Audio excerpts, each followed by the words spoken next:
Un film espagnol, Alcaraz, a eu les faveurs du jury de la Berlinale, présidé par le réalisateur américain M. Night Shyamalan. Le long métrage de la réalisatrice Carla Simone a décroché l'Ours d'Or dans un palmarès où les femmes se sont taillées la part du lion. Parmi les jurés, l'actrice danoise Connie Nielsen souligne la richesse des films en compétition.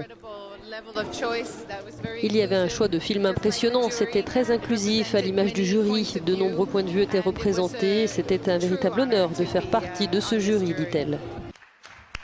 Le film de Carla Simone dépeint les difficultés d'une famille d'agriculteurs catalans bousculés par la modernité.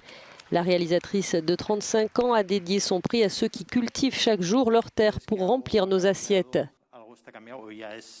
Le film, tourné avec des acteurs non professionnels, se déroule le temps d'un été dans un coin de Catalogne. Il suit la famille Solé, producteur de pêche depuis 3 générations sur les terres de riches propriétaires qui décident de déraciner les arbres pour installer des panneaux solaires.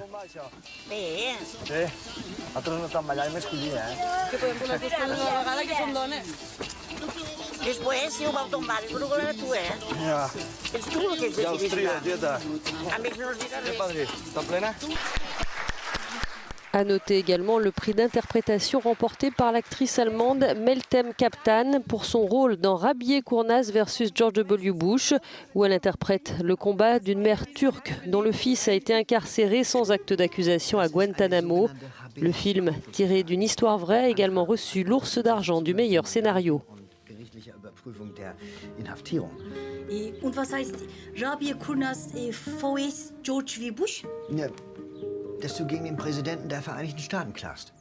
Wer? Ich? Ja, du.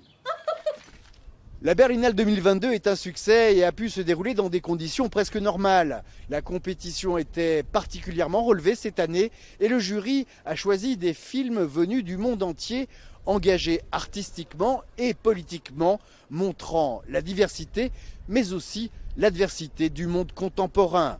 À Berlin, Frédéric Ponsard pour Euronews.